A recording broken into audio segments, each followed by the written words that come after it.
Good morning, friends. Welcome back to Astrology Today. My name is Mel Rose, and I'm here to share your daily aspects. Today is Saturday, April 30, 2022. Sun in Taurus and a new moon in Taurus. The grounded and growing vibes are strong today as we face the beginning of a new creative cycle. Now is the time to dream from this rooted space about what we are becoming and begin to plan the steps to get there. If the full moon is the point of culmination in our creative cycle, then the new moon is ground zero, the hollow, cool, dark place from which all things rise and to which they inevitably return. This is the low point in the cycle, and it is always at the new moon, the extreme ebb of our energies, when we have a solar eclipse, as will be the case today. Now, today's partial solar eclipse will not be visible in North America, but across parts of Antarctica, the southern tip of South America, and the Pacific and Atlantic Oceans, they'll be able to see it there. As for the astrology of the moment, the new moon is already a time to chill out, recharge, and consider where we have been and what the path forward might look like. The solar eclipse represents a conjunction of sun and moon. The lines between our inner and outer lives dissolve under pressure, and that can feel intense, exciting, energizing, agitating, even irritating, perhaps even a little draining.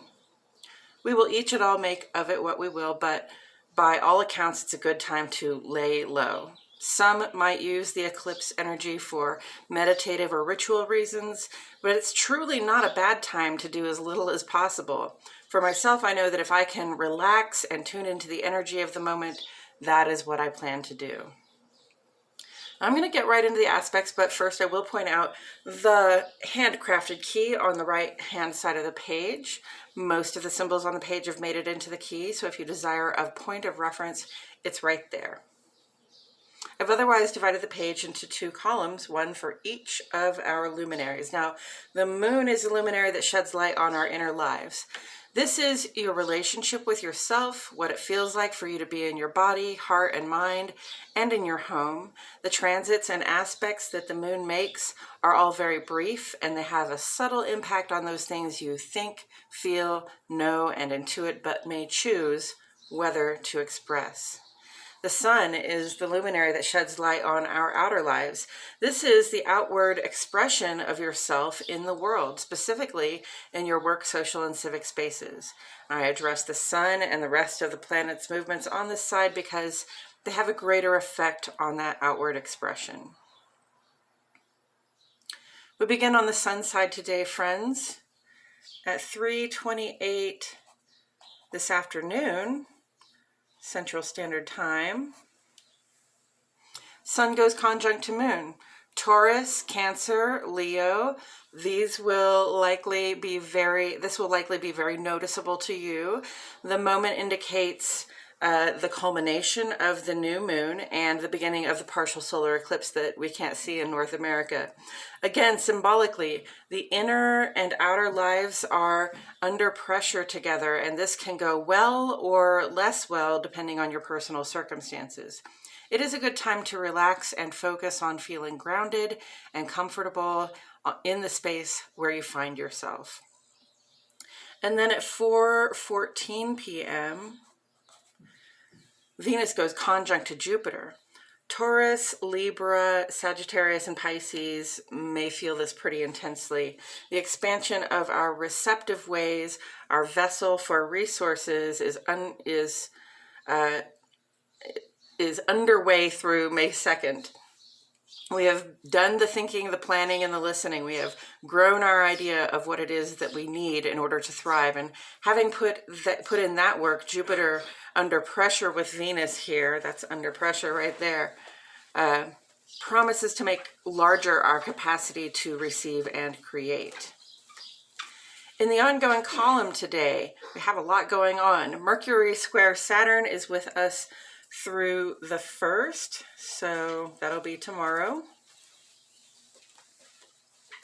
And this brings up the requirement of mental labor. So we've been working on something that may be difficult, perhaps, coming up with some resource that we needed, or following through on a project that we needed.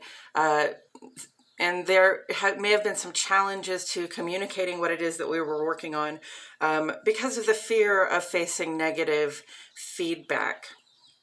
Gemini, Virgo, Capricorn, and Aquarius may have been feeling this challenging vibe, especially.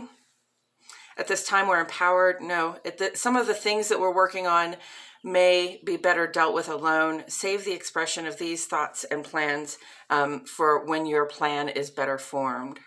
Mercury sextile Venus will be with us through the 11th of May. So that's May 11. And this gives us this positive, cooperative vibration between the intellect and our ability to attract whatever it is that we need and desire. Taurus, Gemini, Virgo, and Libra have ruling planets here. At this time, we're empowered to negotiate the terms by which we receive attention, affection, compensation. I encourage us all to take advantage of this energetic opportunity. Again, we've been through a lot of aspects, a lot of planetary stuff lately that has asked us to consider our vessel for reception, how well we're receiving, how open we are to receiving inspiration, attention, affection, resources, and we've been asked over and over again to sort of expand our ability to receive those things. So at this time, it's the time to negotiate the terms, to say, okay, I've given this some thought. And, this is real world stuff, friends. This is like, prices have gone up on everything, on gas and groceries.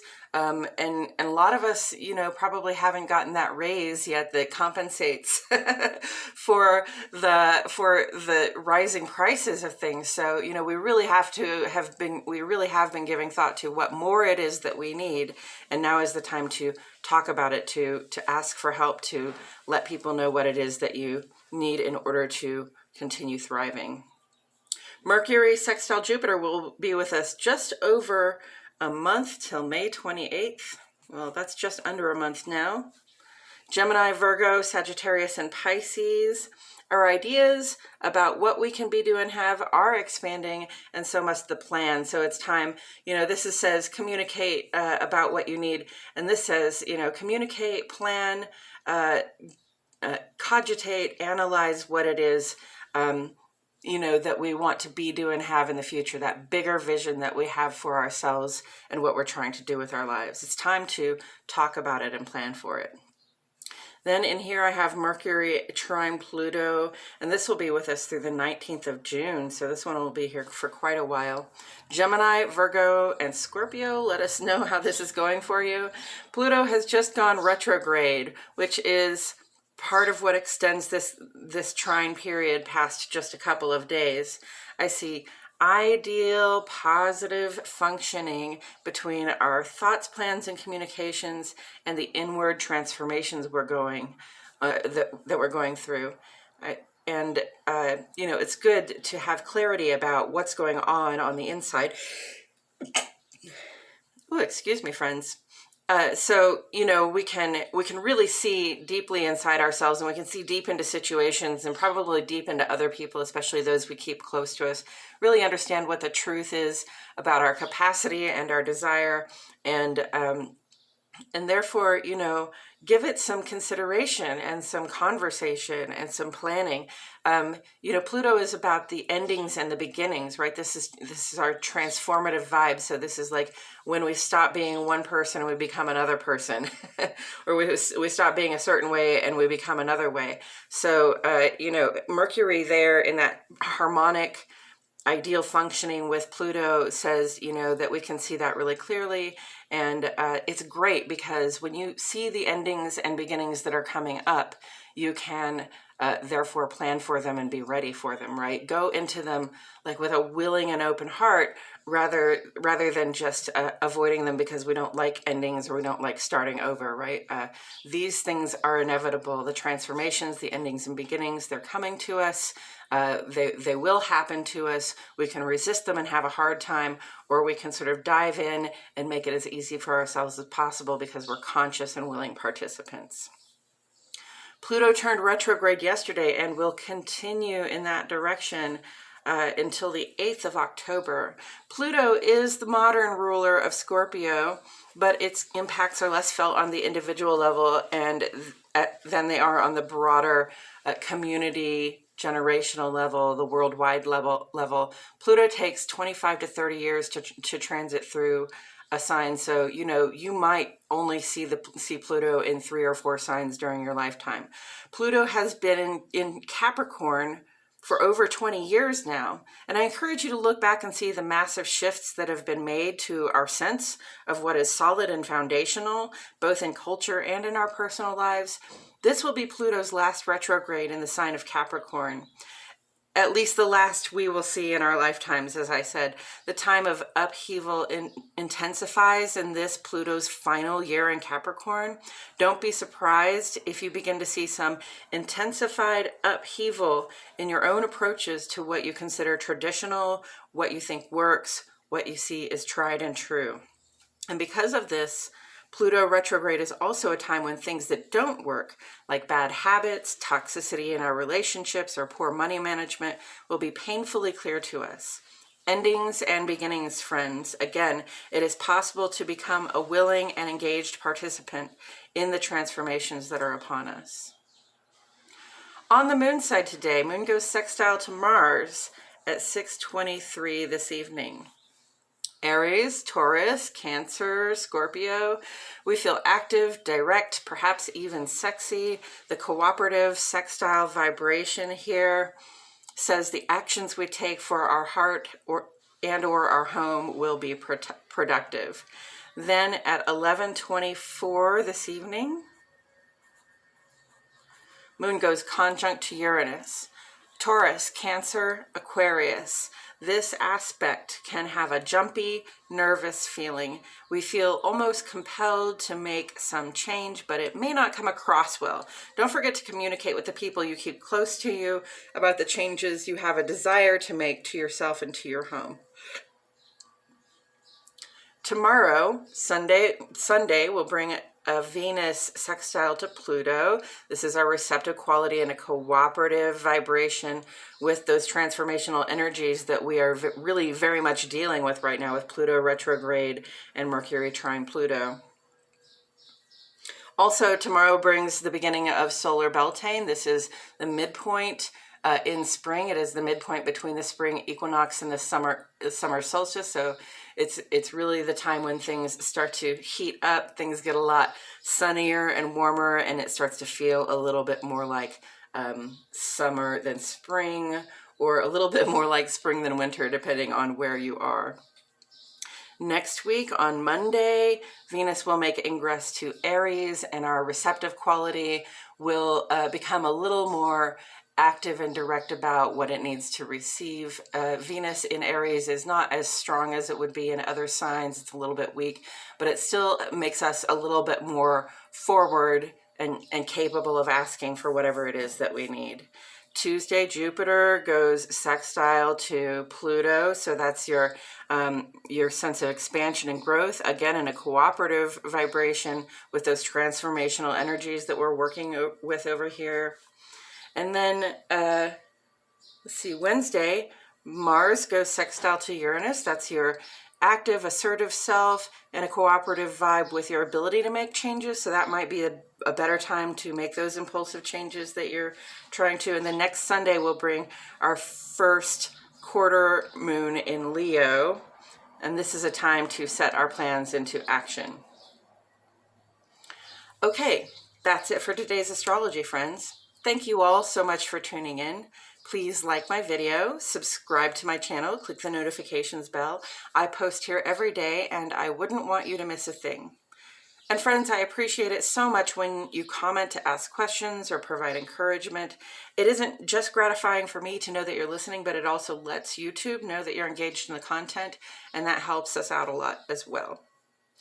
Also, if you know anyone for whom this guidance may resonate, I encourage you to share. Sharing is caring. Now I'm going to take a couple of minutes to talk about Tarot as it relates to astrology. First, I will discuss the tarot card that sits on the side of the page, and then I'll do a quick rundown of today's astrology before throwing a random card that hopefully speaks to today's energies. So let's go ahead and get into that. The Five of Pentacles is the card that sits on the side of the page. We're almost done with the 10 days of Five of Pentacles.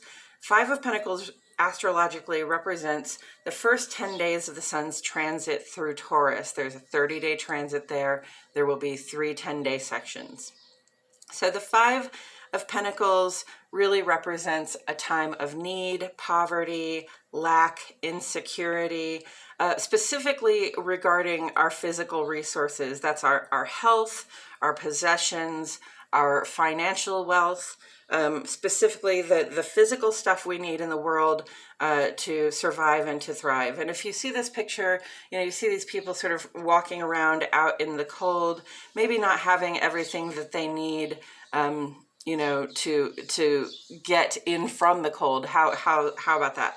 But you see also that they're walking past a building with a sort of a stained glass window that's shining out this message of financial resources. Those pentacles, they look like coins. They're meant to look like coins. It is about material resources. Okay, so that building, that window, that church or other institution that they are walking past, that place is made of institutions. And buildings can also represent people. So people, institutions, services, charitable foundations, that kind of thing. If you find yourself out in the cold, if you find yourself literally or allegorically walking around without shoes on your feet, walking around, like paying your rent but not being able to buy your groceries, or, something along those lines, going without, electricity so that you can pay your phone bill, stuff like that. That doesn't work very well, right? Because you got to plug your phone in. But, don't go without the resources you need, the real physical resources you need to support your human body, to help yourself survive and to thrive, to your own detriment. Okay. You might think that it is noble to say, well, I paid my rent, but I can't eat, but that's okay. I'll be fine. I'll just eat, ramen every day for the next 3 months. That's not going to work. Okay. Ramen is very not nutritious for you at all. You'll go downhill fast. So, the Five of Pentacles asks us to remember to ask for help. Okay, the resources are there. There is enough of everything for everyone. Sometimes we cannot bring those resources to ourselves on our own. And I know that's a very ideal situation when I can just, work my job and make my money and buy the things I need and not bother anybody else about it. But sometimes, we really have to swallow the pride, put out the hand, and ask for the things. If you're going without shoes, if you're going without electricity, if you're not getting your rent paid, there is a person, an institution, a service, a charitable foundation, something like that can help you. And when you need those resources, don't go without them, because they will set you back even further. Okay, go ahead and ask for the resource and get caught up. And with that said, I'm going to go ahead and shuffle my cards while I remind myself that the sun is in Taurus. This is a time of spring green, of putting down roots, of feeling grounded in what is familiar so that I can draw the resources I need toward me and grow strong. Uranus is also in Taurus at this time, and it's not necessarily a very comfortable position for Uranus. We've had some good vibrations between Uranus and Venus, which rules Taurus lately, so it hasn't been so bad, but it sort of represents shifting and changing in our foundations and our ability to receive what it is we need. So recognize that those shifts and changes are happening around you, right? And again, don't forget to call in the resources that you require in order to survive and to thrive. Don't go without them just because things are changing.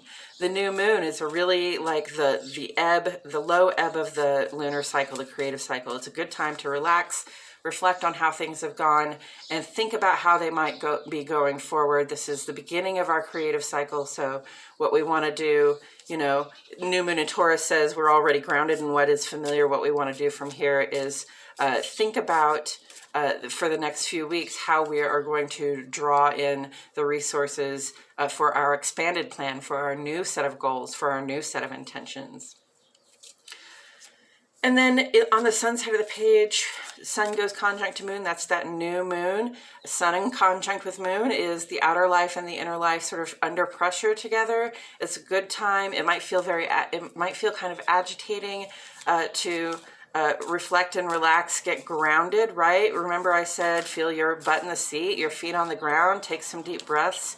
And understand that you're held up by this earth, you know, by this gravitational force. You're also held down by this gravitational force. So, you know, just feel that and be with it for a little bit. We have a couple of days to begin to actually set our intentions and create a plan going forward. Venus conjunct Jupiter comes in just for a day or two. This is, again, a reminder of our expanded and expanding capacity to receive. We need more now because things cost more now, okay? And that's very much in the physical realm, but it's also like we need more inspiration because we want to create more. We need to create more as well. So, you know, think about how receptive you are to attention and affection, but also to compensation and other resources that you need. Expand your capacity. Think about that expanded capacity that you need in order to create more. Mercury. We've been doing a lot of mental labor. We've been avoiding the negativity of other people, communicating with people who can keep it positive, about the transformations we're going through, about, you know, the terms by which we would like to be receiving in our expanded capacity, and really about the bigger plan that we're creating for ourselves. We can lay that out right now, and we have this really cooperative, beautiful functioning that says good things will come from the efforts that we make to communicate about the terms by which we would receive and what our big plan is. And also Mercury trine Pluto, while Pluto is in retrograde, brings the transformation vibes to the inside. It's not so much outer life as it is inner life at this time, but it does impact your outer life, right?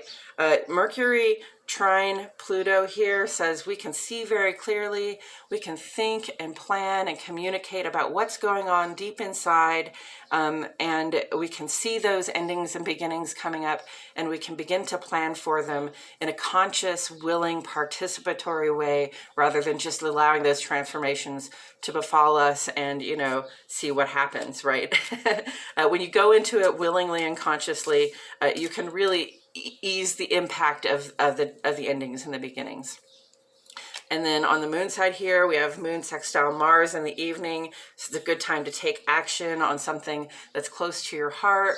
Take action on something that's going on in your home. It can be a very sexy vibe. It can be a very bold and forward vibe. We definitely feel active, and the actions that we make in this cooperative vibration are likely to bring out good outcomes.